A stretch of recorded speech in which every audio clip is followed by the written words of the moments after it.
안녕하세요. 이상큐브입니다.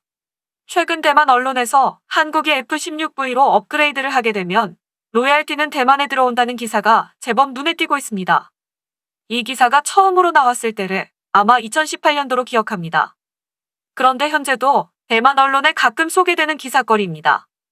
그럼 2018년도 기사를 소개하고 설명도 추가하겠습니다. 제목은 대만 한국 전투기 구매로 돈 번다란 기사이며 짧은 기사입니다. 한국이 최신의 F-16V 전투기를 구입하면 미국과 대만의 주머니에 돈이 들어갈 것입니다. 대만과 미국은 F-16V의 초기 투자자였으며 대만은 원래 항공기 개발에 380억 달러를 투자할 예정이었지만 원래 계획을 포기했습니다. 그 이후로 많은 변화가 있었지만 어떤 국가에서 F-16V를 구매하거나 업그레이드 할 때마다 대만과 미국은 계속해서 배당금을 받습니다. 한국 공군은 KF-16 전투기 134대를 F-16V로 업그레이드 하는데 약 12억 달러를 지출할 예정입니다. F-16V는 미국 로키드 마틴의 F-16의 고급 버전입니다. 1996년 한국은 제조국을 표시하기 위해 KF-16이라고 불리는 140대의 F-16을 생산할 수 있는 권한을 부여받았습니다. 디펜스 뉴스에 따르면 대만 항공우주산업개발공사는 1월에 144대의 F-16V로 업데이트할 수 있는 유사한 권한을 부여받아 2022년까지 완료될 것이라고 전했습니다. 이상이 기사의 전문이었습니다. 이 기사에는 다른 나라가 F-16V로 업그레이드하면 대만이 어떻게 돈을 벌 수 있는지에 대해 나오지는 않았습니다. 이 부분에 대해 설명을 드리면 로키드 마틴이 개발한 전투기 F-16은 초기형 AB와 발전형 CD까지는 미 공군이 비용을 부담하여 개발이 이뤄졌으나 아랍에미리트가 발주한 F-16은 블록 51을 기반으로 큰 업그레이드가 이루어져 F-16이 F 블록 60으로 불리고 있으며 UAE는 블록 60 개발을 위해 약 30억 달러의 개발 자금을 부담하고 있습니다. 이 때문에 UAE 외의 다른 나라에서 블록 60을 수주하면 로키드 마틴은 UAE 측에 로열티를 지불하기로 계약했습니다. 하지만 UAE 외에는 블록 60의 수주가 없었기 때문에 로열티를 받지 못하고 있습니다. 그런데 많은 나라에서 잇따라 발주한 F-16의 최신 버전인 블록 70, 72 통칭 F-16V로 불리는 이 기체의 업그레이드 개발 비용을 누가 부담했을까요? 원래 F-16V는 미 공군의 요청으로 개발된 것이 아니고 로키드 마틴이 독자적으로 2012년 싱가포르 항공쇼에서 발표한 F-16 도입국 전용의 업그레이드 버전입니다. 실제로 F-16V를 개발하려면 여객기를 개발할 때 말하는 런치 고객을 필요로 하고 있었습니다. 여기에 이름을 내건 나라가 대만입니다. 대만은 보유하고 있는 145대의 F-16AB 블록 20을 V 사양으로 업그레이드 할 것을 약속하고 대만의 한상항공공업이 F-16V 개발비의 일부를 부담했습니다. 때문에 로키드 마틴은 F-16V의 수주에 따라 대만 측에 배당금을 지불하게 되어 있는 것입니다.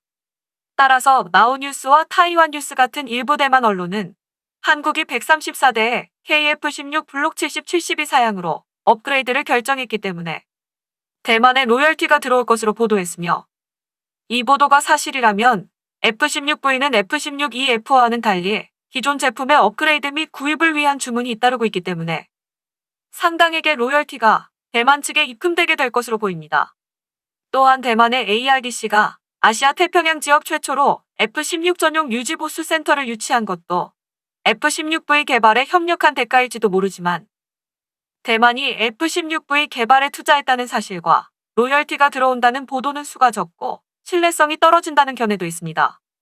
다만 2015년 10월에 V사양의 F-16이 첫 비행했을 때 로키드 마틴이 대만 공군용으로 개발했다고 발표했으므로 대만이 F-16V 개발을 위해 로키드 마틴에 많은 영향을 준 것은 확실한 것으로 보입니다.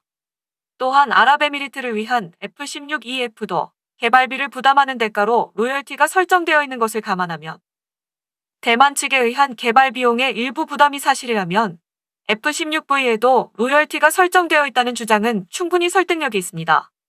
방금 전에 잠깐 나왔던 대만이 유치한 F-16 전용 유지 보수 센터에 대해 알아보면 대만은 노후화된 142대의 F-16A 블럭 20을 F-16V로 업그레이드하는 것과는 별도로 신규 제조된 F-16V를 66대 구입할 예정이며 이렇게 되면 대만은 F-16을 총 208대 운용하여 동아시아 지역 최대의 F-16 운용 국가가 됩니다.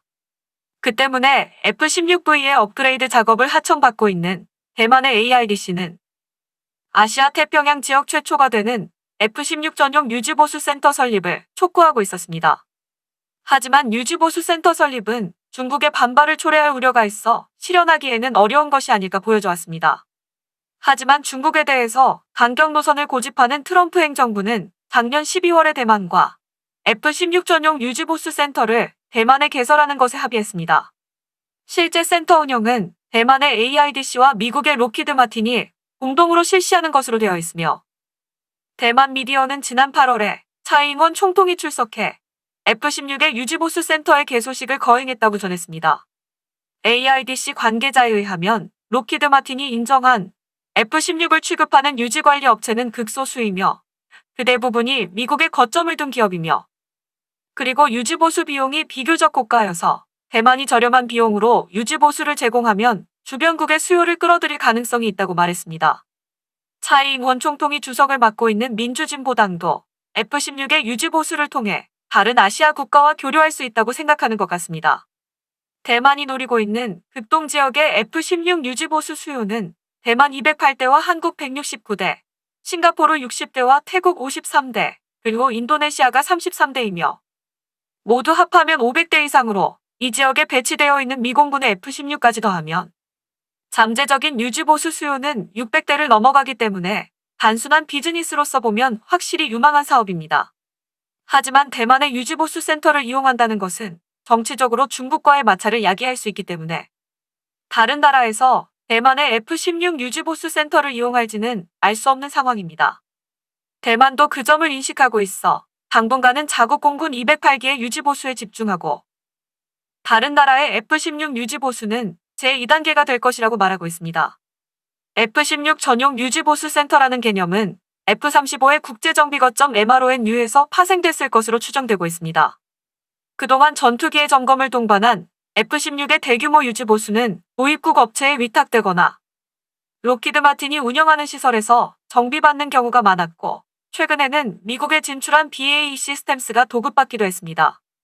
현재 극동에 배치된 미공군의 F-16 유지보수를 맡고 있는 것은 우리나라의 한국항공우주산업입니다. 카이는 과거에 극동 지역에 배치된 F-16의 수명 현장 개수 등을 도급한 실적을 갖고 있었고 현재는 2022년 9월분까지 90대의 F-16에 대한 보수와 수리, 오버홀 등을 포함한 유지관리 계약을 4,880만 달러에 수주했습니다. 하지만 대만의 F-16 전용 유지보수 센터가 개설되면 미공군의 F-16 유지보수는 대만이 가져갈 것으로 보입니다. 이처럼 대만은 미국 정부와 중국과의 악화된 관계를 이용해 최대한 많은 이익을 쟁취하고 있습니다. 또한 대만이 F-16V 개발에 투자했다는 사실과 로열티가 들어온다는 보도는 수가 적고 신뢰성이 떨어진다는 견해도 있지만 F-16V는 당초 대만 공군용으로 개발된 기체이기 때문에 완전한 가짜 뉴스로는 보이지 않습니다. 이 내용에 대한 진실은 우리나라의 공군이 알 것입니다. 이상 마치겠습니다. 시청해주셔서 고맙습니다. 이상큐브였습니다.